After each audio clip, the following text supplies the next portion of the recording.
Alright, next film I want to talk about is the most recent theater experience that I've had, and it's a film from 1977, and that is, of course, David Lynch's masterpiece, Eraserhead. And what what an experience! So this was actually my second time watching this film. I watched it a few months ago. I'm not actually too well versed in Lynch's work. I'm definitely versed in at least understanding who he is as a man and kind of stuff like that. So he's always been someone that's been relevant in my love and deep dive of film. And obviously, he's a pretty popular director, and is kind of one of those art directors that was able to break the barrier in between maybe not being as popular as someone like Steven Spielberg or George Lucas or something like that, but was still had a name for himself, still was well known. Especially, I know shows like Twin Peaks really helped bring him to the masses. And also, this film really gave him a name, and essentially, after this film was made, the rest of his career was history, and just how great he was able to basically just how he was such a maverick for making the films that he wanted to make and writing the film. So, obviously, this is a film that really jumped his career. And so I was always very familiar with it. I was never too well. All I really heard from it was that it was a confusing movie. It didn't really make terrible sense. It was weird and just kind of this artsy 70s strange movie. But obviously, I knew that it was such a well renowned movie. So I finally watched it a few months ago, and it was during a time when I was going for like 3 weeks. I was like quite sick, and it really sucked. And kind of through that, when you have that like weird sickness and you're like sleeping all day, so there's like times where you're awake from like 1 a.m. till 5 a.m. or something like that. And I was like, I was like, I'll throw in Eraserhead. Why the hell not? And I put it on, and I didn't watch it on a very big screen. I just kind of actually had a smaller TV in my bedroom at the time.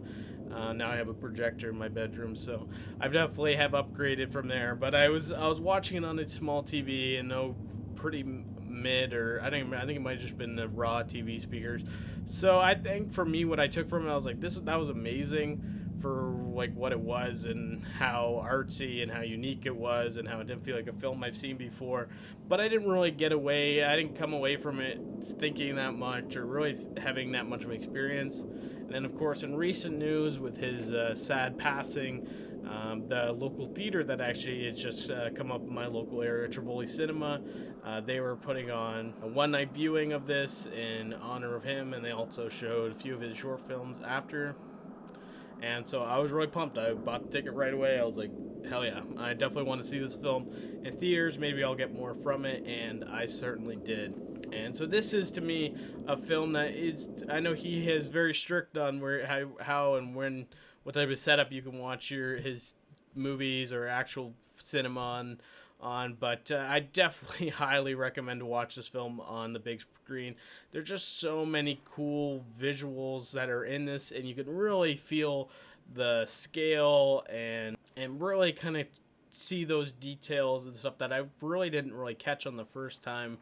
And number two, and it's one of the things that I think is the most praised from this film, but is certainly the sound effects and the score was just so beautiful to have on a nice, loud surround sound speaker setup.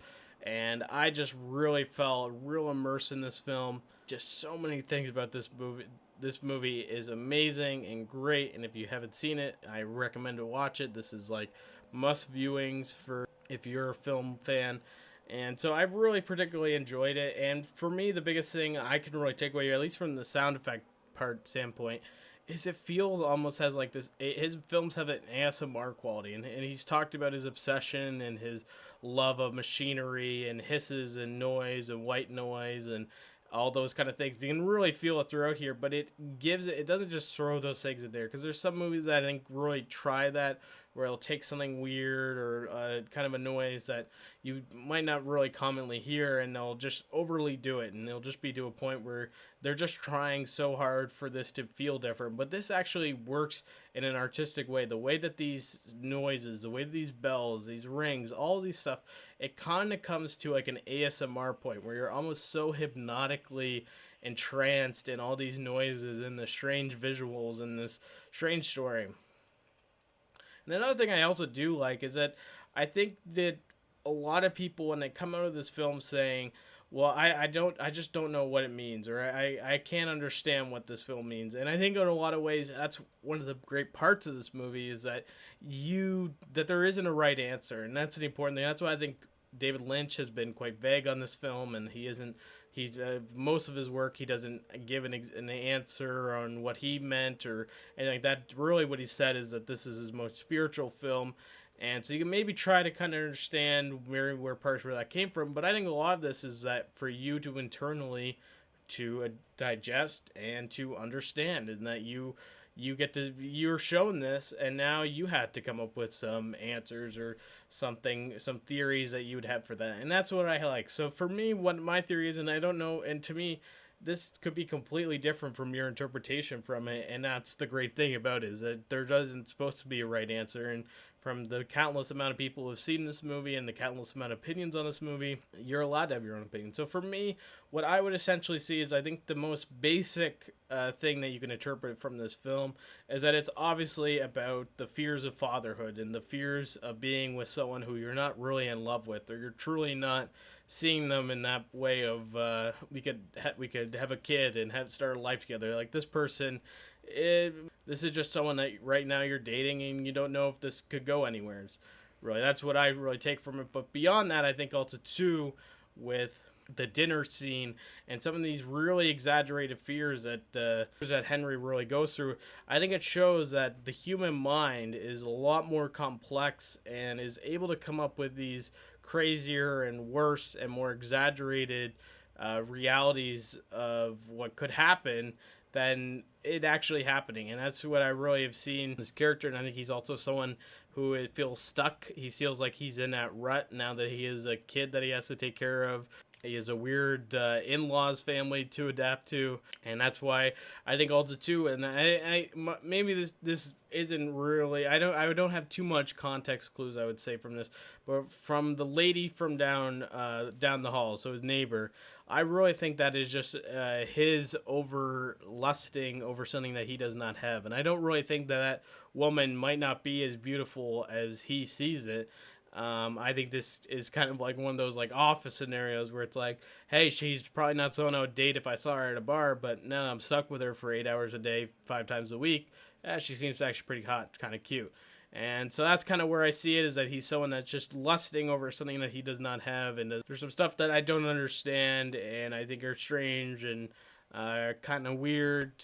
But nevertheless, I think this film was just such an enamoring film. It's a film that has stood the test of time. Probably my favorite shots have to do with the dust against the black background. Also, the cinematography in this film is absolutely excellent. The black and white gives us this timeless feel where you don't really know the time period exactly. It has a lot of very factory and industry kind of stuff to it. All the performances throughout, the makeup throughout, the puppetry throughout. This was a painstaking film to make. This took 5 years. Famously, the actor who played Henry had that hairstyle for 5 fucking years. That's insane.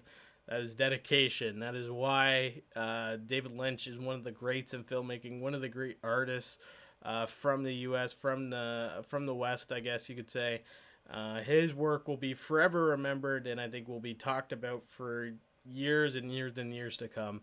And so I'm going to give this film a 10 out of 10. I think this film was absolutely excellent. I implore every film lover to watch it. And right now I am checking out more of David Lynch's works.